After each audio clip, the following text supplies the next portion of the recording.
for the hardest-hitting show in talk radio. The true progressive voice since 2012. This is Southpaws.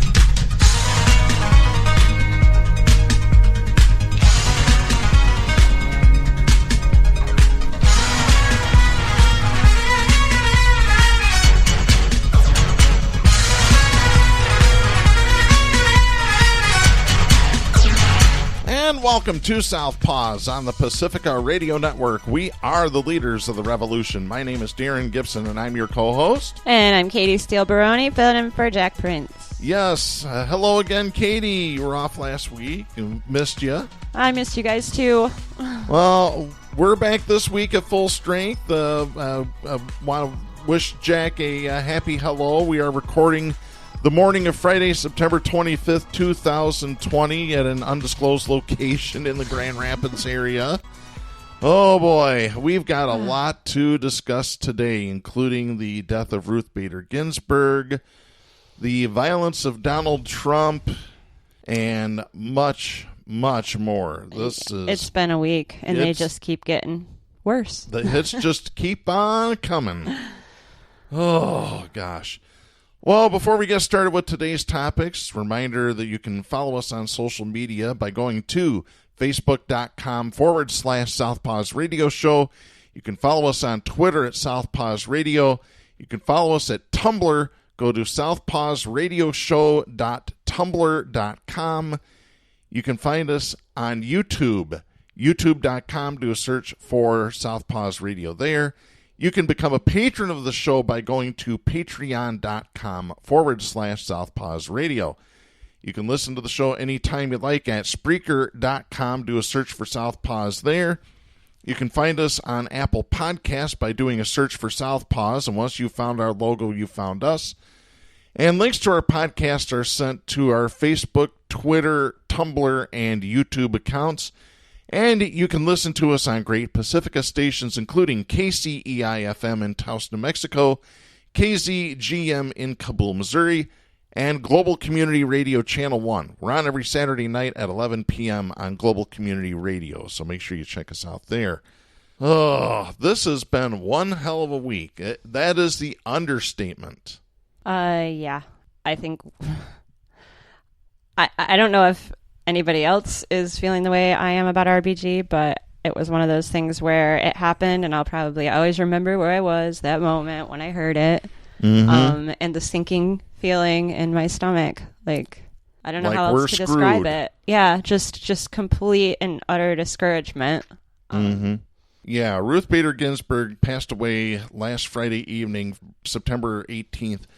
I actually received a notice on my phone before the network started breaking into coverage, and I looked at my mom. I said, get ready for NBC News to break in because Ruth Bader Ginsburg died. Yeah, I just know I was painting, and I was really like kind of into my little project, and it turned angry looking really quickly. Oh, yeah. Yeah, and it was, I think for me, another hard part of the first announcement is that I really expected the America I used to know when Obama would break in and, tell us something that sounded dignified and classy and put us at ease, and we're in this world now where we're 4 weeks away from a presidential election, and I just didn't feel anything to kind of confirm virtues and morals and all of the good things that I used to attribute to our country. It was just more discouragement and sadness and hopelessness, and that's hard for somebody like I'm really idealistic, so I feel for people who aren't like that. That must be really hard right now. Yeah, I just was in absolute shock. I didn't realize that her pancreatic cancer had gotten that bad. Yeah, because she was still going out to the gym and working out. And that's the thing. I lost my dad to pancreatic cancer. He was 32 when he got sick, 33 when he passed. It was 6 months. So for that little woman to, weather it the way she did for so long that we didn't even remember anymore it was there, that's pretty amazing. Yeah. And just the outpouring of remembrance for Ruth Bader Ginsburg. I mean, she was appointed as a federal judge by President Carter She was elevated to the Supreme Court by Bill Clinton. Yep. She is the reason that we're able to sue corporations for environmental issues. She is, I mean, the things that she really has done, there's criticism for her on the left right now, which is, I think, warranted for any official, anybody that's made important decisions. You're going to make mistakes and people are going to criticize. But I think it's really important that we remember how many things we have because of her and how brave she had to be in the time she was to do those things. Yeah. And I can tell you this, you women out there, and you as well, Katie, would not be able to get a credit card in your own name without your husband's approval had it not been for Ruth Bader Ginsburg. Yeah, that's... You would not be able to sign a mortgage on your own without a husband. Wow. Without Ruth Bader Ginsburg. Yeah, these are things we can't even wrap our minds around, you know? Yeah. This is all stuff that we take for granted now. Absolutely. You would not be able to, from where we're recording, basically walk over and get an abortion at one of the clinics close by without Ruth Bader Ginsburg. Right. And this can all go away real fast. As I mentioned to Katie before we started on the air, I'm just going to say it. The United States has, over the last 4 years, has become a shithole country. You can argue with me on this all day if you want to. You're not going to win. No, they are awarding violence. They're awarding disrespect. They're awarding dehumanizing people. It's the things that are being rewarded right now. It's terrifying to me. Mm-hmm. Yeah, and that's something we'll get into here in just a little bit. But I really want to stay on RBG. And now with her passing 4 years ago, when Antonin Scalia passed, the Republicans stepped in and said, well, we're not going to let Obama, we're not going to let him nominate a Supreme Court candidate on an election year. He's a lame duck. Yeah, where's that same sentiment now? 4 years later, those same Republicans, those exact same ones, Mitch McConnell, Lindsey Graham, we're going to put somebody up and we're going to ram them through, and you Democrats are just going to have to sit there and love it. But, I mean, maybe they do, because why didn't Obama ram one through? He could have. He should have. Yeah, and I mean, he knew. We all knew what was right and what's wrong. You know, we all, I think even the people that are pushing for taking away rights and oppressing people understand that what they're doing is wrong. I think they're selfish enough to not care.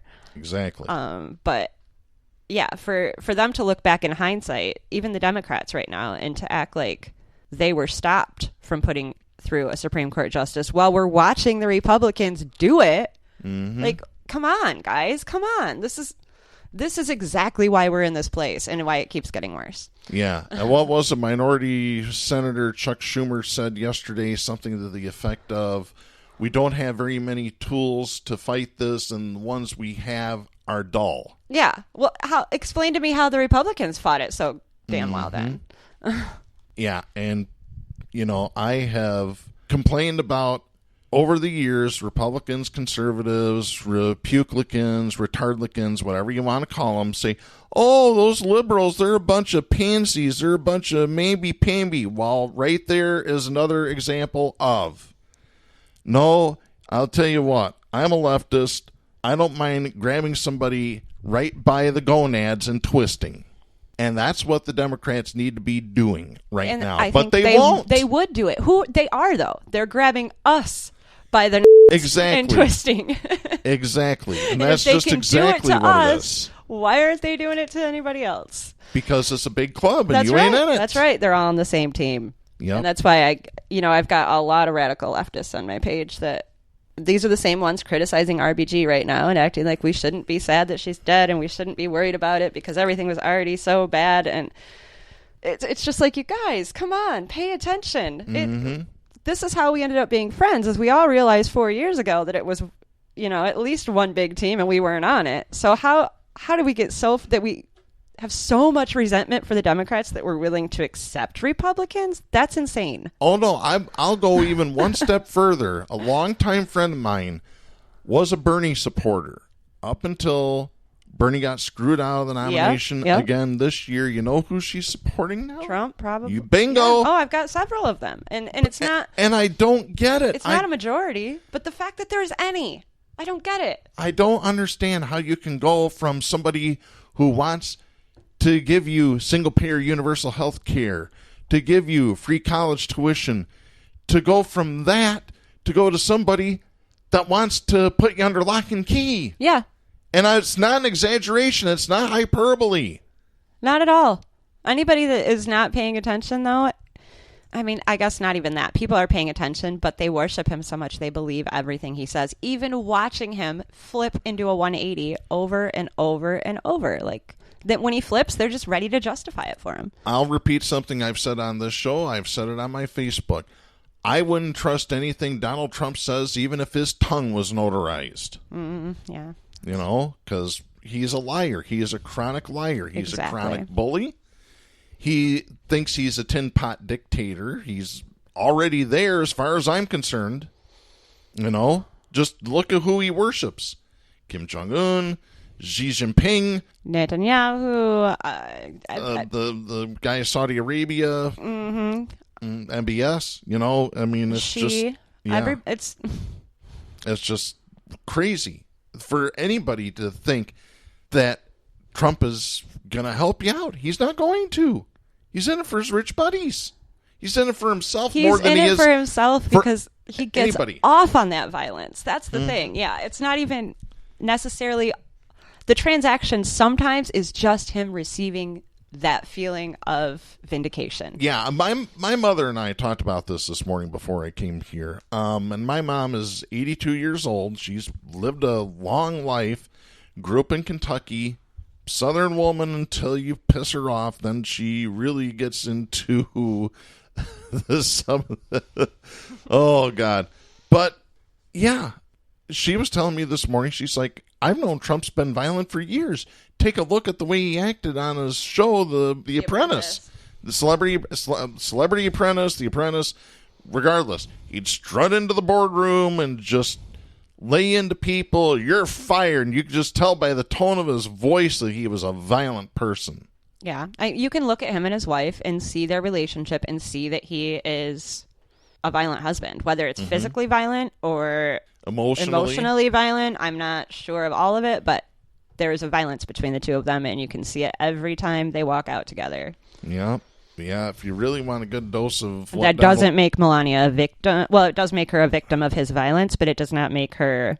It does not make anything she's doing okay. Exactly. She is sick. She's just as sick as him because she knows what it is to be a victim. Mm-hmm. And I'll just tell you, if you want to get a real good look at what Trump's like, go talk to Marla Maples, go talk to Ivana Trump. Go read his divorce papers. Everything you need to know is in there. This man worshipped Hitler. Public record. Yeah. Yeah, he had Mein Kampf by the bedside. He worshipped Hitler. He knows what he's doing. This is not an accident. No, it isn't. He's just following the playbook that was written decades ago. Nearly a century ago now. Yep. And another century will be following it again if we don't learn this time. Yeah. By the way, have you seen a story? I'm glad we're talking about Mein Kampf. There was a story in the media, I'll have to look it up, that there are now U.S. school children that do not believe that the Holocaust took place. It's a large percentage of them. Yes. It was huge. I was in shock. I forgot to discuss we should have discussed this story before and put it on the show, but you saw that Trump actually signed that executive order about teaching patriotic education in school now because he was so upset about, was it the Lincoln Project? Yeah, the 1619 Project is what he was mad about. Oh, that to me, I'm just like, oh, great. Now we are in communist China. We pretty much are. We have been for a while. It's just now it's very people blatant. are starting to wake up to it. Yeah, I actually mentioned it on last week's show. Oh, okay. Yeah. Yeah, if you want to get kind of up to speed on that, just go back to last week's show. Again, you can go right to our Spreaker account or to Apple Podcasts, and you can find it in our archives from last week. That's what happens when I miss a week. I can't do that anymore. Well, it couldn't be helped. So, I mean, but yeah, it's not just Trump being violent. It's all of his followers. I'm going to tell this story. I told you about it before we went on the air. Yeah, I got permission from my mother to talk about this. So my mom went up to an auction this past weekend. I'm not going to mention where, but it was basically in the middle of Trump country. Hee-haw! Basically Hickville. Hickville, just north of where I'm from. And my mom and her boyfriend, they were talking about Trump, and they were just kind of talking to each other about what a sack of garbage Trump is. And this guy come up, and I don't remember if he was wearing a Trump hat. I wasn't there, but I believe he was. And he started arguing with my mother. That was mistake number one on his part. And he said, oh, well, Trump didn't do this. He didn't do that. My mom said, I saw him on video. So this guy, who has no idea who my mom is a complete total stranger, called her a lying bitch. You know what would have happened if I was in his presence when he said that to my mother? He'd left in a body bag. I wouldn't be here doing this show because I would be sitting in jail on charges of at least assault with intent to do great bodily harm. My mom turned around and called him a damn bastard and said it loud enough that other people heard her. This guy took off like a scalded dog, not to be seen again that day. Good. I hope they got rid of him. I hope so too. Well, my mom got rid of him one way or another. Nice. Good for her. And yeah, she's done playing. She 82 years old. Don't mess with a Kentucky woman. Jack Prince ought to know this because his girlfriend's from right around the same area where my mom was born. So that's the truth too. But yeah, what is with these people that feel that I told you about the woman that went to the garage sale that we had and was arguing with my mom with a gun strapped to her side, arguing with my mom about Trump. My mom didn't care. I didn't either, because if she would have pulled that gun, I would have grabbed it and I would have shoved it up her ass. Yeah, and that's what I always say about guns and self-defense. I took a self-defense course, and that was what my professor told us. He said, if you don't have the ability to take somebody out without your gun, then you don't have the ability to protect your gun. Exactly. So you shouldn't have one. Yep. I took, when Michigan started concealed carry classes in the state, I actually took one over in Hastings. And they had, the guy was doing the firearms training. He had a lawyer friend come in and basically said, here's the deal. If you don't have the gumption to take somebody's life, you don't need a gun. Right. Because they will turn and use it against you. Right. And so when I see somebody with a gun, I know they agree to that. I'm willing to kill somebody, you know? Yeah. Well, but yet these are also the same people that go shopping with handguns strapped to them that won't wear a mask. Well, yeah, because they're scared of downtown not getting sick. Mm-hmm. It's the black people they're worried about not getting sick and dying. It's the virus is a hoax, but getting accosted by brown people, oh, that's not a hoax, that's real. Yeah. I mean, I can't tell you how sick I've been all week because we're in bizarro world. Well, yeah, look at the charges, okay? I can't even hold back on this anymore. But yeah, let's talk about Breonna Taylor. Yeah, this week, nobody's surprised, right? That's the really, really messed up part, is that nobody is surprised. They literally took the time to shut down every major metro protest city before they announced this decision on the exact day, years later, that a white jury let off the murderers of Emmett Till. Yeah. This was planned. Mm-hmm. They aren't just white supremacists. They're blatant and proud white supremacists that are now rubbing it in the face of minorities, that we can kill you and get away with it. Especially in Kentucky. And yes, my mom and my dad both were from Kentucky. They would be the ones to tell you how racist and stupid people are from Kentucky. Yeah, and there's a lot of Southern people like that. And to be fair, I mean, in Grand Rapids, I can't tell you how many of my black friends and acquaintances have moved the hell out of here and gone down south because they feel more comfortable and more welcome there than they do here. So it's, yeah, I mean, it's things in West Michigan are not as far from the south as we like to believe. So much for West Michigan nice, right? Well, yeah. You always knew that was never really nice. Yeah.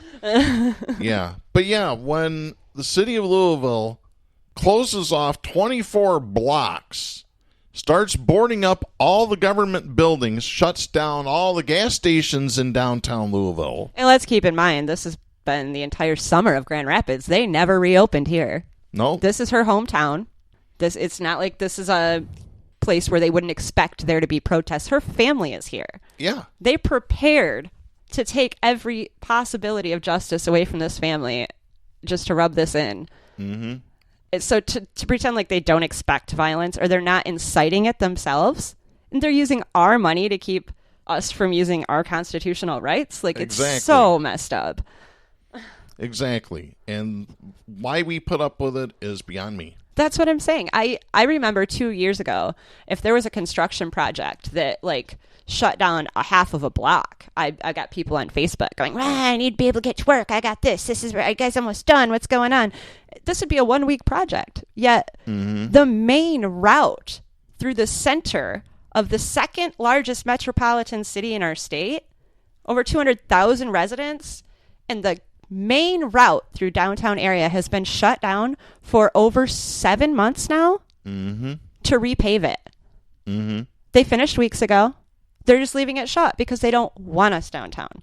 They don't want us to have the right to demonstrate. And what have they offered Breonna Taylor's family? They want to rename the road that the cop shop is on Breonna Taylor. That's what they offered. Yeah. Because Martin Luther King Boulevard in every city across the nation did so much. Yeah. Lip service. That's all they got. Lip service and violence. Yeah, and that's pretty much what it is. The cops can go in, issue a no-knock warrant, break into somebody's apartment. The guy, Breonna Taylor's boyfriend, thinks there's a burglar's in the apartment. These are the rights that these people are fighting for. Stand your ground and what is it called? Eminent domain or whatever? Yeah. Yep. Castle doctrine, eminent domain. Yes. This is what these people are constantly shouting from the rooftops is so important. Not eminent domain, but castle doctrine. Okay, yeah, that's property stuff. Is exactly what it is. At least that's what it's called in Michigan, is castle doctrine. Man's home is his castle. Yeah. So if somebody comes in and threatens your life in your home, you have a right to take them down. These were not dressed police officers. These were undercover cops shooting through their windows. And the one cop is only charged with wanton endangerment. Yeah, he charged for the shots he missed. Yes, for the shots that went into the neighbors' apartments. And I believe that's a Class D felony, 5 years in prison on each charge if convicted. You know, there's no way in hell he's going to get it. Not even a day. No, there is no justice and in this country. Every time I come through and read the comment section and people go, well, he didn't break the law. It's not his fault. It's the law's fault. So hopefully this will change the laws. Every time I hear that, hopefully this will change the laws. We change the laws, you guys. We do. And if us white people don't stand up and make them change those laws, the laws don't change. And they get to legally keep murdering black people, which makes us accomplices. So Sleep with that. Sleep with that. Anybody that wants to justify it, like, you're literally justifying somebody coming in and gunning down your own child. And that's pretty much what happened. Yeah, that's exactly what happened. They completely innocent woman. They just walked in and gunned her down. Oh, but... And damned anybody that wants to, say that was wrong because they didn't break the law. Oh, but she was dating a drug dealer. Yeah.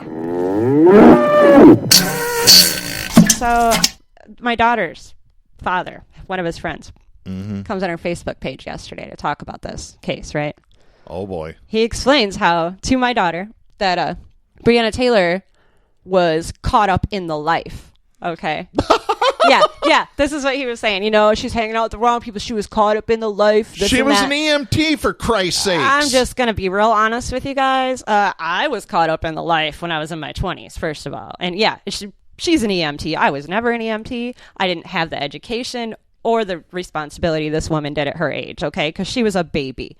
She was still a kid, like my kid's age. But I was caught up in the life, and so was my daughter's dad, and so is this guy who's commenting on her Facebook page. So I'm sitting next to her, and I looked at her, I said, you need to just comment back and say, so, okay, by your own logic, the police should have came in and gunned you down in your bed because you were caught up in the life. Mm-hmm.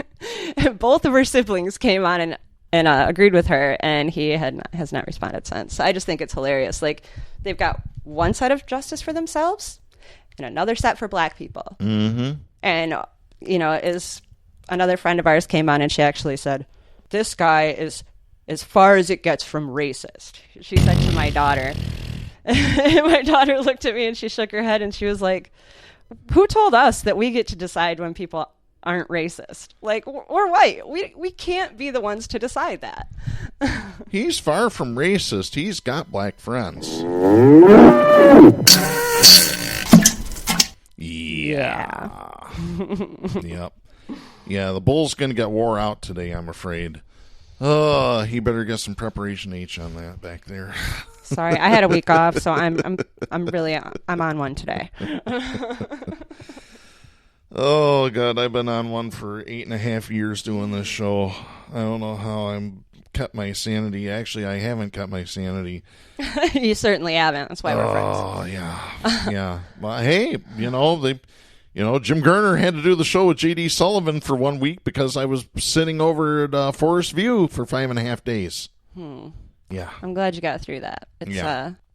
I was just on Facebook actually talking to friends about the mental health stuff too. It's been rough lately, so check on your people, take care of your neighbors and your family and everybody. It's just we weren't built for this. We weren't. Between the pandemic and people not wearing masks, we might as well just go ahead and get right into the story here. This is absolutely beautiful. It's so good for your soul. I needed this one. This is out of Logan, Ohio. This is the ABC affiliate in Houston, Texas. They must have got this off the wire services. The governor of Ohio is responding after an incident at a middle school football game caused uproar online. A video shared online captured a school resource officer arresting a woman after she refused to wear a mask or leave a middle school football game. The next day, the school received threats. The Logan Hocking School District Superintendent says they weren't credible, but he wasn't taking chances with student safety, so the district was placed on lockdown.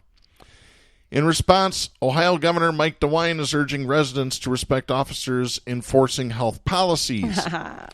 WSYX reports the video shows a woman being tased by a school resource officer during a middle school football game in Logan, Ohio. And we've seen the video of this. And I'm just going to say really quickly, scary to think of people being forcefully arrested for not wearing masks, right? Because we understand that could easily be manipulated by a bad administration, a bad police department, right? But this is so good to watch because it's an actual black police officer arresting a white racist lady. I'm just going to say it. I'm just assuming that. I'm assuming it, but she's a Karen.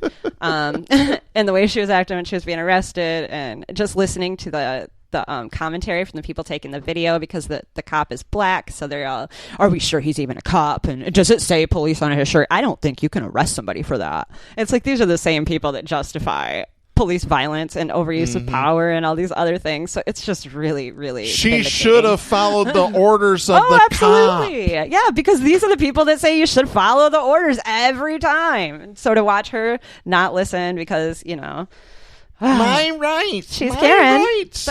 Those are the rules for everybody else, not for me. I have freedom. Freedom. You're free to be dumb, as Jack Prince says. And you are definitely doing it. She was taken out of the stadium in handcuffs after police say she refused to leave. He tased her. Oh, he tased her. It's great. School Superintendent Monty Bainter said, quote, "We require masks, like the Ohio Athletic Association guidelines say and the health department guidelines say." End of quote. Logan police say the woman in the video, Alicia Kitts, was told several times to put a mask on. She reportedly told the officer she had asthma and was not going to wear it. The officer then told her several times she would have to leave if she wouldn't wear a mask. When she refused, he used his taser on her shoulder in order to get her into custody. She was charged with criminal trespassing. Community member Kevin Knight said, quote, The police are doing their job exactly the way they're supposed to do. Absolutely. I mean, textbook police work. End of quote. Oh, no, though. I just realized they charged her with criminal trespassing. Mm-hmm. That's not a good charge. I don't think they'll be able to defend that in court. I think that'll get tossed. The arrest is under investigation by Logan police. Oh, you know the police aren't going to do anything. Well, here's the thing, though.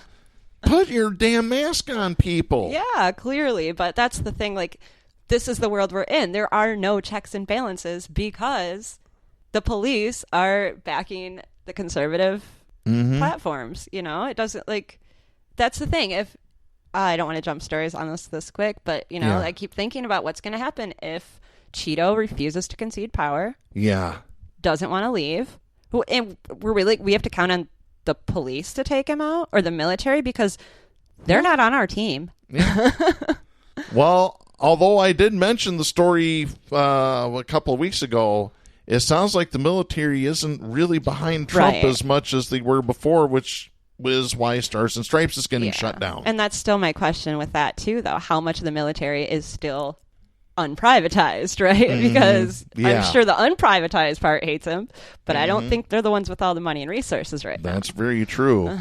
Yeah. As a matter of fact, since we mentioned that, a letter was just released. Over 200 retired military personnel, we're talking retired admirals, retired generals, have come out to support Joe Biden. Yeah, they keep doing that. They said that Trump is unfit for office. He is. He's fighting against, he's destroying everything they fought for. Here's the thing. If you got into the military with good intentions and you sacrificed and you risked your life or you got hurt and, why are you just going to let some guy come along and piss all over it? Like, because he supports the military. He's a good guy. He just loves us. He loves the military.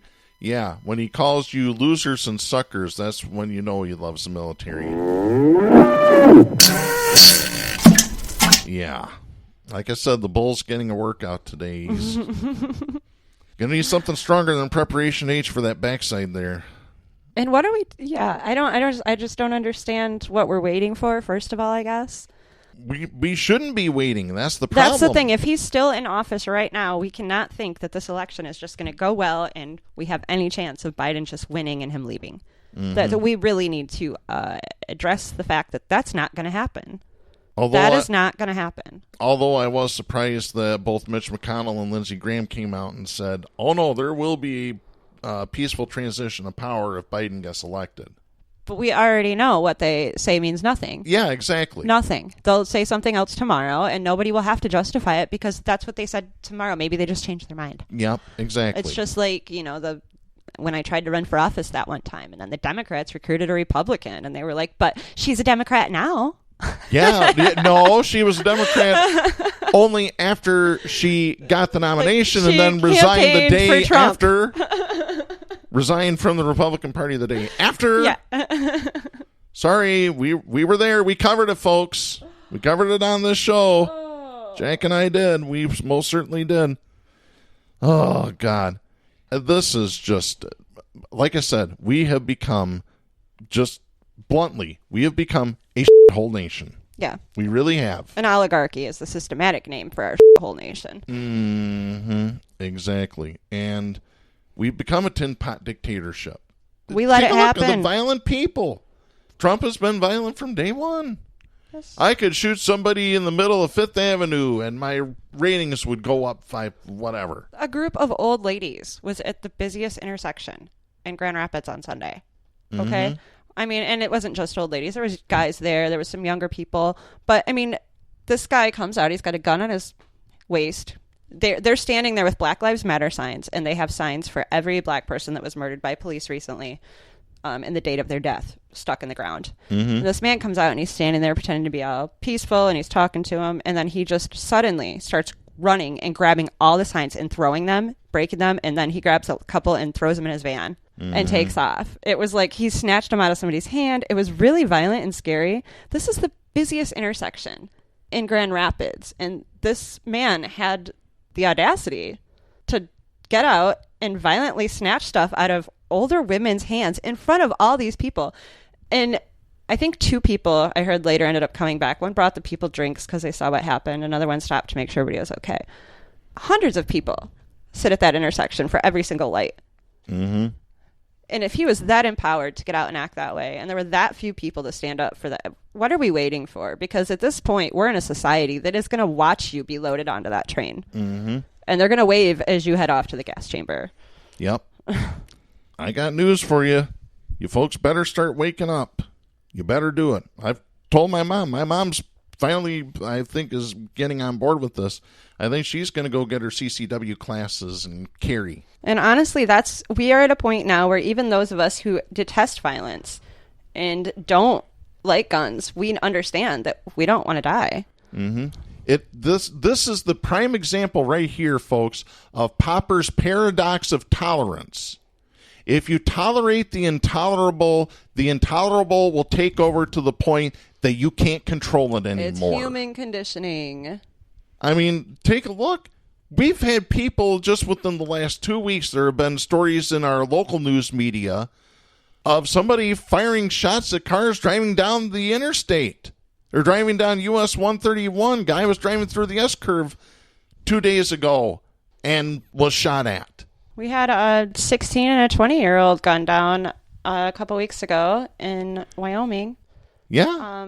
The police, which just amped up all their officers, hired a bunch of new ones, put new cars out, new patrols out. I know that one of their brand new cruisers was at that intersection within an hour or two of it happening because I took a picture of the car because it was a new one. And I was like, oh, they got a new cruiser. And I just wanted to look at it later. And 2 hours later, teenager and a 20-year-old get gunned down. And there are facial recognition cameras at every intersection here. There are all kinds of cameras and surveillance.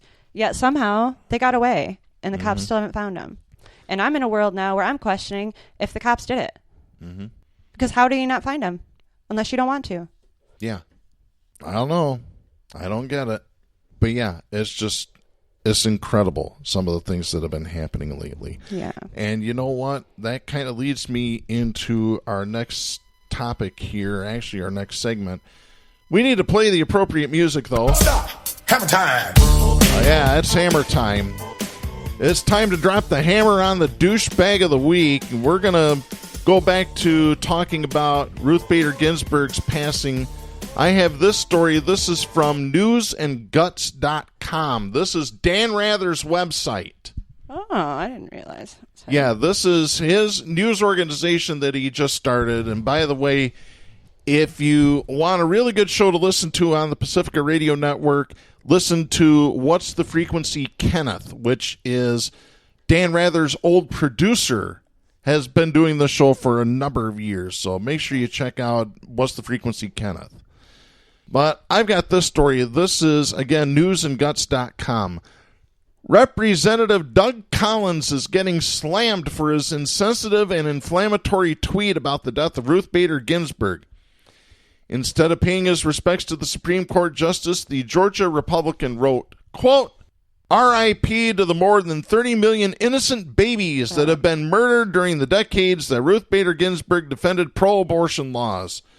With real Donald Trump nominating a replacement that values human life, generations of unborn children have a chance to live. End of quote.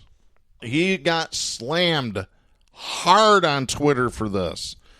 Representative Anna Escamani wrote this in response, quote, that moment when you're so pro-life you celebrate someone's death, end of quote.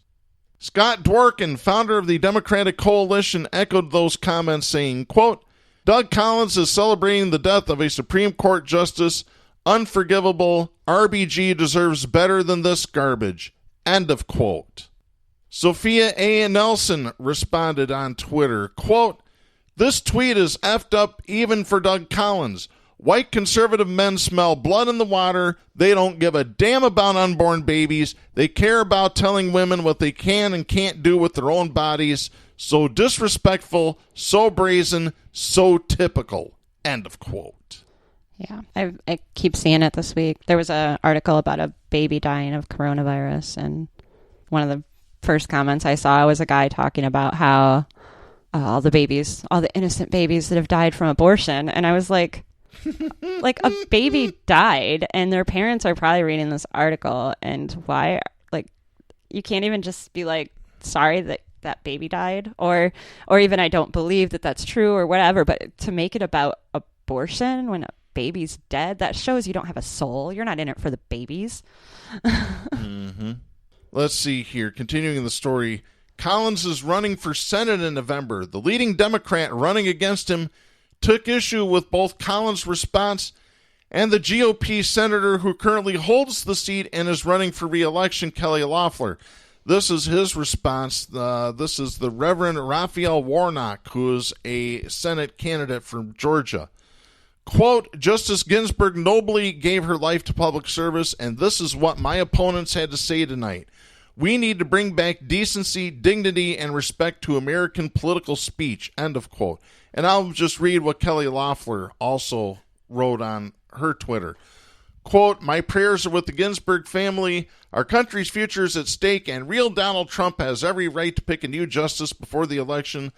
I look forward to supporting a strict constructionist who will protect the right to life and safeguard our conservative values, end of quote.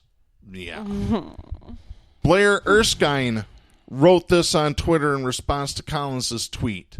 Quote, Doug Collins doesn't give a shit about babies. He's just a piece of garbage playing to his audience. And he doesn't represent the Georgia I know. Reverend Warnock has a chance to win this seat. Please, please, please donate to his campaign, end of quote. If these pro-lifers gave a crap about life... But they're not pro-life. No, they're they're not pro-fetus. They're pro-fetus because they're pro-selling those fetuses via adoption. Mm-hmm. That's the sick part. If they really gave a crap about all kids having a family, then you wouldn't charge somebody to adopt. It wouldn't be an industry. Okay, exactly. But they're PR pregnancy resource centers that are, perfectly positioned right next door there to Planned Parenthood with their light up neon signs in the window. Like, oh no, have your baby, we'll buy it from you. Mm-hmm. That's the moral standpoint. Selling babies is moral because we worship money in this country. Exactly. We don't worship life. We worship money. We worship power. Right. And we worship white supremacy. So if we can sell your baby to a white family and strip them of their culture, that's a win-win. Mm-hmm. So for Representative Doug Collins, for tweeting about RBG in such a disgusting manner, we have this message for you. Don't be a douchebag. Yeah, that's right. Hey, Dougie, stop being a douchebag. Go back to Georgia. Go back to whatever it was you were doing before you were in public office, because that's what you need to be doing now. Stay far away from women. You've got no business saying uterus or fetus or any of that. Mm-hmm. Yeah. This is just absolutely beyond disgusting. Who is going to raise all their mistresses' babies? That's what I want to know. Seriously. Yeah. I'm glad you brought that up, because the only time Republicans are for abortion is when they knock up their mistress. The wrong girl. Yeah. Exactly. Oh, I need to hide this. She got herself in trouble. She got herself in trouble, though. Exactly. I need to hide this from my wife. She's going to get pissed, and I'm not going to be able to get any. Yeah, exactly. Yeah. They don't give a damn. They couldn't care anything about human life unless it's the rich buddies or themselves. Or the lineage they're going to pass their wealth off to. Or their worthless families. I'm just going to call it, his family's worthless. It's because, guess what? It's not just the tree. It's all the roots that spread out from it. It's all the branches that spread out from it. Evil begets evil. Mm-hmm. It's evil. Mm-hmm. Yeah. Which is where Trump came from. Look at his dad. Yeah. Yeah. That's a very good point. We can't keep ignoring that. His dad is sick. His dad is blatantly, openly racist. For anybody to act like Trump didn't see that or learn from that, you're in denial. Yeah. Or lying. Yeah. I want to move into this story because absentee ballots are being sent out in the state of Michigan right now. And by the way, what are your thoughts on that? What are you going to do? Well, I've requested mine. Okay. I'm filling it out. I'm going to drop it off at my clerk's office. Okay. And did you see the ballot boxes they're putting out now? After they destroyed the mail counting machines, now they're putting out specific ballot boxes. Well, luckily in my case, where I live, the box is right into the building. It's basically a drop box that goes right into the building. Nice. Yeah, so, I don't trust these Grand Rapids drop boxes because I don't trust the city of Grand Rapids. I don't trust the county of Kent. I don't trust even the state Lisa of Michigan Lyons. right now. Yeah. Lisa Lyons, the clerk who, when she was a member of the state legislature, called teachers pigs and hogs. Yeah. As mentioned on this show, and I believe she got douchebag of the week for that more than once. She learned it more than once. Well, I want to get to this story. This is Anthony Izagiri and Pia Deshpande writing for the Associated Press. This was actually published at woodtv.com. The slice of Michigan that covers Detroit, its suburbs, and towns dependent on the auto industry is coveted political terrain in one of this year's most important presidential swing states. It also has another distinction as home to one of the worst-performing U.S. Postal Service districts in the country. In Michigan and beyond, states are seeing record-breaking interest in mail-in voting during the coronavirus pandemic. And by the way, Michigan, I believe, 2.3 million absentee ballots are being sent out this year, which represents half of all the total ballots casted in 2016. That's pretty amazing. Because 2016 was a big year, right? Yep. Yeah. Wow. But controversial changes at the Postal Service have compounded long-standing delivery delays nationwide and sparked concerns among election officials and voters alike over the agency's ability to deliver this fall. Data obtained by the Associated Press shows postal districts across the country are missing by wide margins the agency's own goals for on-time delivery, raising the possibility that scores of mailed ballots could miss deadlines for reaching local election offices if voters wait too long. Yeah, I'm voting in person. Missing a deadline is a key reason mail-in ballots get rejected. Several postal districts serving urban regions in battleground states have a history of delivering mail at below the national targets and saw sharp drop-offs in performance over the summer. The message to voters is clear. Mail those ballots early. Yes. Jocelyn Benson, Michigan's Secretary of State, who is a Democrat, said, quote, as soon as possible, end of quote. Yeah, I totally understand anybody that's doing absentees. I think it's great. Get them in immediately. I'm personally, everybody's got to do their own thing. I'm going to go in and vote because I've invested too much these last 4 years. I need to know that in my head, that's what I feel I need to do. And by the way, you can track your absentee ballots on the Michigan Secretary of State website. Really? Yes. That's huge. They have to be tracked. That's huge. That's all part of the ballot proposal that we wrote in 2018, I'm assuming right? so. Okay. Let me continue here. The Postal Service, long an afterthought in the political process, has been drawn into the fray after its new leader, Postmaster General Louis DeJoy, implemented a series of cost-cutting measures that delayed deliveries nationwide. The changes have sparked a flurry of legal challenges and caused concerns over the agency's ability to handle the anticipated crush of election mail this year, although DeJoy has said it will be the Postal Service's top priority. DeJoy, a GOP megadonor with no previous experience at the post office, let me add, has a lot of investments in U.S. Postal Service's competitors, postponed the removal of mail sorting machines and collection boxes last month. He said it was, quote, to avoid even the appearance of impact on election mail, end of quote. Despite pausing some policies, DeJoy left in place rules restricting when mail can leave warehouses, which several postal workers have said is a main culprit behind the delays. That's something we've talked about on the show because I still have sources at the Grand Rapids Post Office. Federal judges have since ordered the Postal Service to halt all changes, although the agency said it is exploring its legal options. And that, by the way, that order came as about of several attorneys generals across the state suing the Postal Service.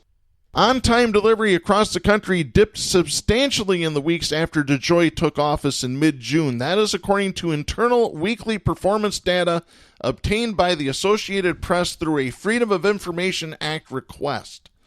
While service began rebounding toward the end of summer, no Postal Service region is meeting the agency's target of delivering more than 95% of first-class mail within 5 days. And I'm just going to stop there. Wow. Because I got something on eBay, and it took 2 weeks for it to get to my mailbox. Shipped first-class parcel. 2 weeks. Yeah, I believe it. I mean, we were already behind because they had condensed and sent all that stuff to Lansing years back, right? Actually, for first class? Grand Rapids does all the processing for first class around the area. They but they reduced the first class processing facilities a few years ago, right? There used to be one in Lansing. I think they still do Lansing's they reduced the Lansing one, maybe. I can't remember, but they definitely just cut down on the number. There used to be one in Kalamazoo. That's all done in Grand Rapids now. Oh, okay. All of Kalamazoo's 490, 491 zip codes, 49345 is all processed in Grand Rapids. First class was basically like as good as priority back in a few years back, and then you go to the first time they condensed, and I think it ended up it would take 7 days sometimes to get a first class package, but 2 weeks is 2 nuts. weeks. 2 weeks it sat at the Grand Rapids Postal Service facility. This is right what they're here in doing, Grand though. Rapids. They're conditioning us, right? Because if they slow it down, now all of a sudden FedEx and UPS look great. And we're all going, oh, why do we spend money on this postal service anyway? It doesn't even work. At the same time, this guy's got investments in UPS and FedEx.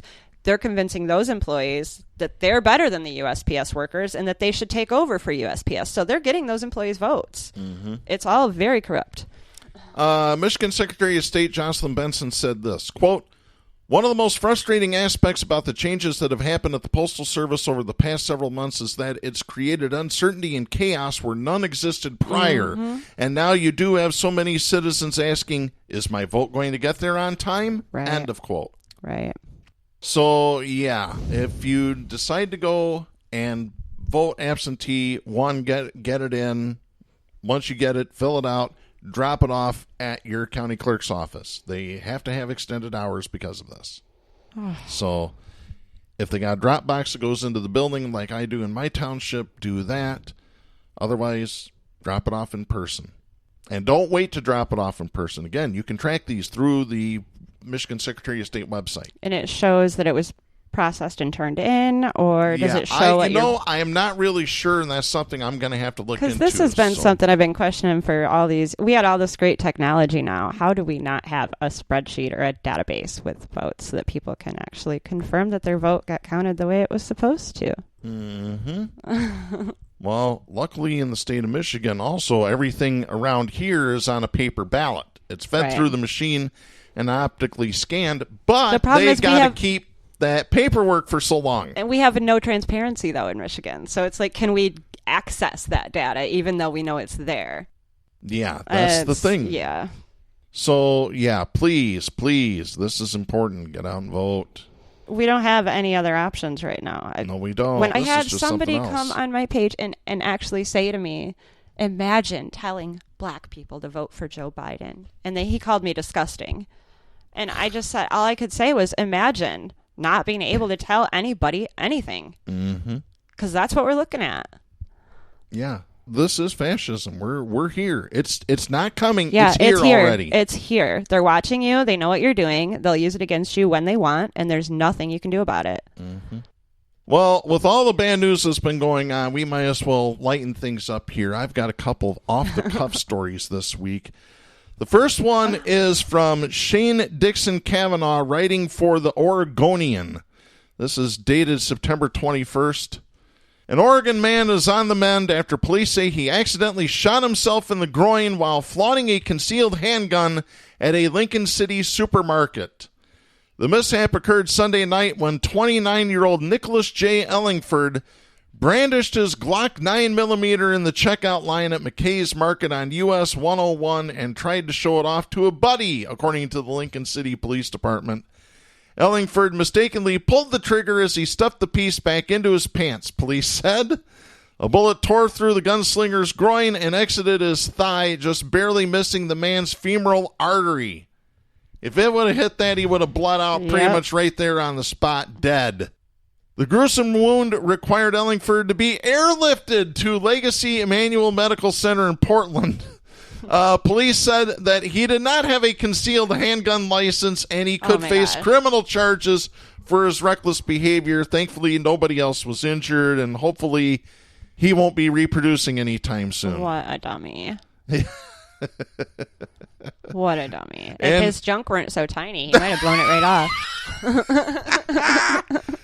And speaking of reproduction, we go to our second off-the-cuff story of this week. This is This one's a trip. Caitlin O'Kane writing for CBS News. Folks, this is not the National Enquirer. This is the Columbia Broadcasting System that's been around since the 1920s. And this it's a pandemic, so I'm just going to throw that in before you tell the story. And by the way, if you are eating, you're probably not going to want to continue eating at this point because this is going to get nasty Not safe here. for stomach. No. Police in Vietnam say they found about 320,000 recycled used condoms that were being repackaged as new. That is according to local media reports as published by the Associated Press. Market inspectors in the Binh Duong province raided a factory near Ho Chi Minh City where they discovered used condoms being repackaged to be sold at the market. An inspector said that the factory's 34-year-old female owner confessed they purchased the condoms from someone else. That, again, is according to the state-owned Tui Trade newspaper and published by the Associated Press. After buying the condoms from a man, they were washed and reshaped, then packaged in plastic bags, according to the newspaper. Video taken by Vietnam's state broadcaster VTV and obtained by Reuters shows sacks filled with condoms. Used condoms, let me add, folks. It also shows tools apparently used to wash and reshape the condoms in the factory. VTV said it was unclear how many used condoms were already resold. Again, that's according to Reuters. Well, then. And in probably the most Captain Obvious statement made, a health official quoted by the local newspaper said that the condoms were an extreme health risk to users. Gee, you think? Can we talk about the health risk to the people washing them things out? Oh, God. I want to know if they were really washing them or if they were saving DNA. Whoa, God, I really don't want to know. Adoption is an industry. I'm just saying. Oh, my God. That's just... Here's what I'd like to know. One, whoever thought of this scheme?